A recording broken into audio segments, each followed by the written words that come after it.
تفسیر ضیاء القرآن جلد نمبر 5 28واں پارہ۔ بسم اللہ الرحمن الرحیم۔ سورہ حشر آیت نمبر 18۔ یا ایہا الذین آمنوا اتقوا اللہ ولتنظر نفس ما قدمت لغد واتقوا اللہ ان اللہ خبیر بما تعملون۔ ترجمہ: اے ایمان والو، ڈرتے رہا کرو اللہ سے، اور ہر شخص کو دیکھنا چاہیے کہ اس نے کیا آگے بھیجا ہے کل کے لیے، اور ڈرتے رہا کرو اللہ تعالیٰ سے، بے شک اللہ تعالیٰ خوب آگاہ ہے جو تم کرتے رہتے ہو۔ سورہ حشر آیت نمبر 18 کی تفسیر۔ یہود کے غدر اور عہد شکنی کی سزا اور منافقین کے مکر و نفاق کے ذکر کے بعد اب ایمان والوں کو جھنجھوڑا جا رہا ہے اور انہیں نصیحت کی جا رہی ہے کہ اے فرزندان اسلام، تقوی کو اپنا شعار بناؤ۔ ہوشیار، ایسی راہ پر قدم نہ اٹھے جس سے تمہارے رب نے تمہیں روکا ہے، اور اس کے احکام کی تعمیل میں کوتاہی نہ ہو۔ نیز یہ بھی تاکید فرمائی کہ ہر شخص اپنا محاسبہ کرتا رہے کہ اس نے اپنی عاقبت کے لیے کیا ذخیرہ تیار کیا ہے۔ جو شخص آج کی خوشیوں میں یوں کھو جائے کہ اسے کل کا ہوش نہ رہے، وہ دانا نہیں، نادان ہے۔ تم ایسا نہ کرنا، تم اللہ تعالیٰ کے حبیب کے غلام ہو۔ قیامت کے روز تمہاری شان نرالی ہونی چاہیے، تمہاری زندگی کے گرد نور کا حالہ ہو، اس نورانی حالے کے اندر تم 14ویں کے چاند کی طرح چمک رہے ہو، تب لطف ہے۔ دوبارہ پھر تقوی کی تاکید فرما دی اور بتا دیا کہ تم جو کچھ کام کرتے ہو تمہارا خداوند ذوالجلال اس سے خوب باخبر ہے۔ سورہ حشر آیت نمبر 19۔ وَلَا تَكُونُوا كَالَّذِينَ نَسُوا اللَّهَ فَأَنسَاهُمْ أَنفُسَهُمْ أُولَئِكَ هُمُ الْفَاسِقُونَ۔ ترجمہ: اور ان نادانوں کی مانند نہ ہو جانا جنہوں نے بھلا دیا اللہ کو، پس اللہ نے ان کو خود فراموش بنا دیا، یہی نافرمان لوگ ہیں۔ سورہ حشر آیت نمبر 19 کی تفسیر۔ بڑی ہی اہم حقیقت کی طرف بڑے ہی دل نشین پیرائے میں متوجہ کیا جا رہا ہے۔ بتایا جو خدا کو فراموش کر دیتا ہے وہ صرف خدا فراموش ہی نہیں ہوتا، وہ خود فراموش بھی بن جاتا ہے۔ اسے اپنے نفع و نقصان کا صحیح اندازہ نہیں ہوتا، وہ سوچتا ہے کہ یہ کام اس کے لیے مفید ہوگا، اس کی فارغ البالی کا سبب بنے گا، اس کی عزت کو چار چاند لگائے گا، اس کے اقتدار کو استحکام بخشے گا۔ در حقیقت وہ کام اس کی ہلاکت کا پیش خیمہ ثابت ہوتا ہے۔ تاریخ انسانی میں اس کی بیسیوں نہیں سینکڑوں مثالیں موجود ہیں۔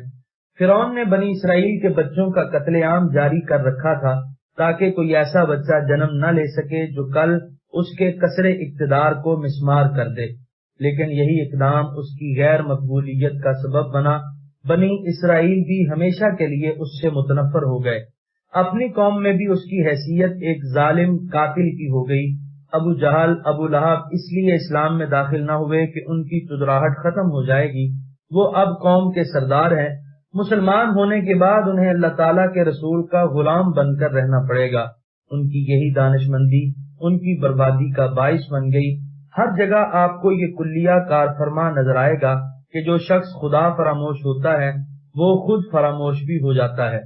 اپنا خیر اندیش بھی وہی ہوتا ہے جو اپنے رب کے ذکر کی شمع کو روشن رکھتا ہے۔ اس عمدگی سے ذکر الہی کی ترغیب دلائی گئی ہے۔ سورہ حشر آیت نمبر 20۔ لا يستوی اصحاب النار و اصحاب الجنہ اصحاب الجنۃ هم الفائزون۔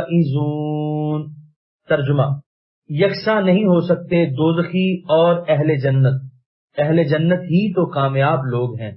سورہ حشر آیت نمبر 21۔ لو انزلنا هذا القرآن على جبل لرأيته خاشعا متصدعا من خشية الله وَتِلْكَ الْأَمْثَالُ نَضْرِبُهَا لِلنَّاسِ لَعَلَّهُمْ يَتَفَكَّرُونَ۔ ترجمہ: اگر ہم نے اتارا ہوتا اس قرآن کو کسی پہاڑ پر تو آپ اس کو دیکھتے کہ وہ جھک جاتا اور پاش پاش ہو جاتا، اللہ کے خوف سے، اور یہ مثالیں ہم بیان کرتے ہیں لوگوں کے لیے تاکہ وہ غور و فکر کریں۔ سورہ حشر آیت نمبر 21 کی تفسیر، یعنی پہاڑ کو اگر عقل و فہم عطا کیا جاتا اور پھر قرآن اس پر نازل کیا جاتا تو وہ اس کی ہیبت و جلال سے سر تسلیم خم کر دیتا اور ریزہ ریزہ ہو جاتا۔ انسان جو ایک مشت خاک ہے، اسے یہ حق نہیں پہنچتا کہ وہ ایسے کلام کے مواعظ میں غور نہ کرے اور اس چشمہ فیض سے سیراب نہ ہو۔ سورہ حشر آیت نمبر 22۔ هو اللہ الذی لا الہ الا هو عالم الغیب والشہادہ هو الرحمن الرحیم۔ ترجمہ، اللہ وہی تو ہے جس کے سوا کوئی معبود نہیں، جاننے والا ہر چھپی ہوئی اور ہر ظاہر چیز کا، وہی بہت مہربان ہمیشہ رحم فرمانے والا ہے۔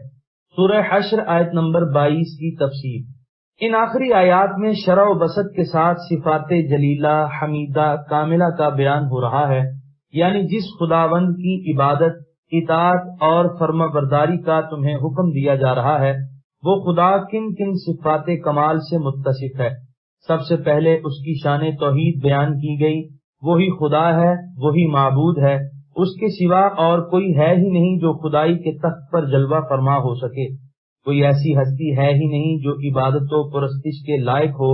اگر کسی چیز میں کوئی کمال یا کمالات پائے جاتے ہیں تو اس میں نقائص و عیوب کی بھی کمی نہیں۔ اگر کوئی اور نقص نہ ہو تو اس نقص سے تو اس کے سوا کوئی بھی منزہ نہیں کہ وہ ممکن ہے، یعنی پہلے نہیں تھا، اس کو اللہ تعالیٰ نے پیدا فرمایا اور پھر نہیں ہوگا۔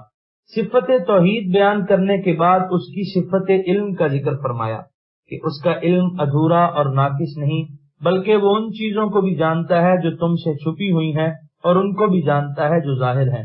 ماضی بھی اس کے سامنے ہے، مستقبل بھی اس سے پوشیدہ نہیں۔ وہ رحمان اور رحیم بھی ہے، اس کی رحمت بے انداز ہے۔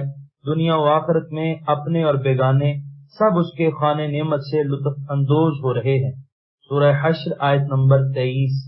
هو اللہ الذی لا الہ الا ہو الملک القدوس السلام المؤمن المہیمن العزیز الجبار المتکبر سبحان اللہ عما یشرکون۔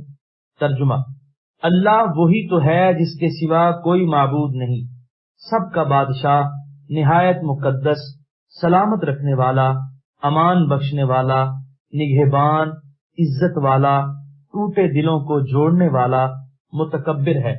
پاک ہے اللہ تعالیٰ اس شرک سے جو لوگ کر رہے ہیں۔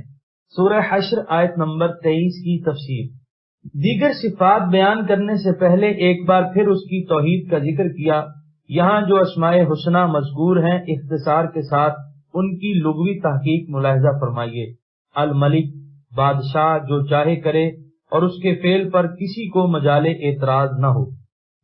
القدوس، جو ہر نقص سے منزہ اور ہر عیب سے پاک ہو۔ السلام، یعنی ہر قسم کی خامیوں سے محفوظ، اور بعض نے کہا ہے کہ اس کا معنی یہ ہے کہ وہ اپنے بندوں کو آلام و مصائب سے بچاتا ہے۔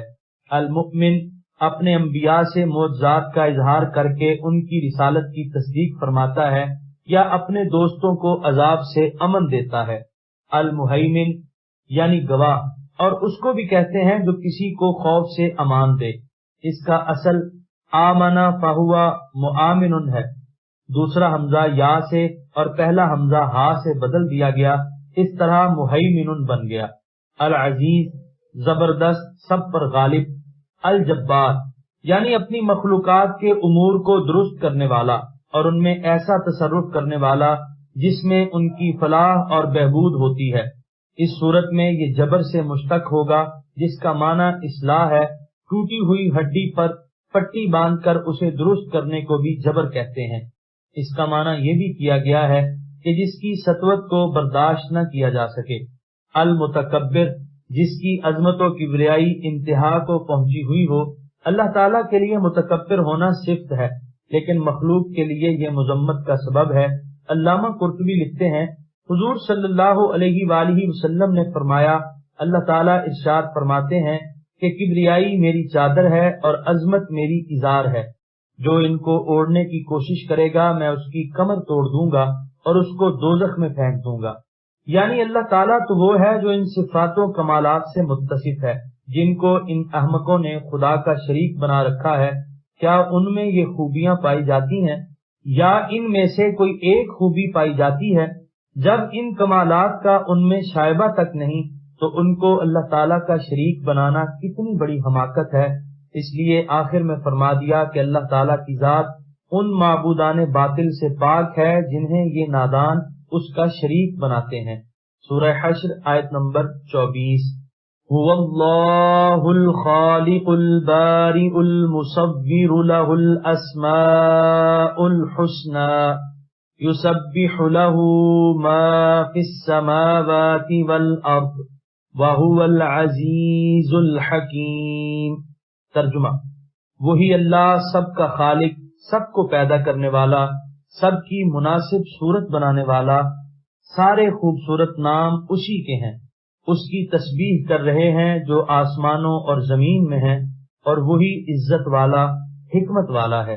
سورہ حشر آیت نمبر 24 کی تفسیر۔ اس آیت میں اللہ تعالیٰ کی مزید صفات بیان کی گئی ہیں۔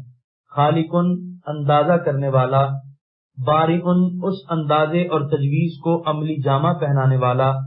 بتا دیا کہ اللہ تعالیٰ کائنات کی ہر چیز کا منصوبہ بھی بناتا ہے، تجویز بھی کرتا ہے، اندازے بھی مقرر کرتا ہے، اس لیے وہ خالق ہوا، اور ان اندازوں کے مطابق انہیں پیدا بھی کرتا ہے، اس لیے وہ باری بھی ہوا۔ المصور، تصویر بنانے والا، یعنی جس طرح چاہتا ہے اس قسم کی شکل عطا فرما دیتا ہے، کسی کو خوبصورت، کسی کو بدصورت، کسی کو کیسے، کسی کو کیسے۔ ان گنت انسان ہیں لیکن کسی کی شکل کسی کے ساتھ ہو بہو نہیں ملتی۔ ہر پیدا ہونے والے انسان کے لیے الگ نقشہ، علیحدہ علیحدہ خد و خال بنا دینا اسی کی قدرت کا کرشمہ ہے۔ یہاں اس کے خوبصورت اور پیارے ناموں میں سے چند اسماء ذکر کیے گئے ہیں، لیکن حقیقت یہ ہے کہ سارے خوبصورت نام اسی کے لیے مخصوص ہیں، ہر چیز اسی کی تسبیح بیان کر رہی ہے۔ وہی عزیز ہے، وہی حکیم ہے۔ قوت و حکمت کا یہ امتزاج کتنا حسین اور معنی خیز ہے۔ یا من لہ الاسماء الحسنى اسألک بکل اسم هو لک سمیت به نفسک او انزلتہ فی کتابک او علمتہ احدا من خلقک او استأثرت به فی علم الغیب عندک ان تجعل القرآن العظیم ربیع قلبی ونور صدری وجلاء حزنی وذہاب ہمی وغمی۔ اللہم صلی وسلم وبارک علی سیدی ومولائی وحبیبی وقرۃ عینی وراحۃ خاطری محمد وعلی آلہ وصحبہ ومن تبعہ بإحسان الی یوم الدین۔ یہاں پر 28ویں پارے کا 6واں رکوع مکمل ہوا اور یہاں پر سورہ حشر مکمل ہوئی۔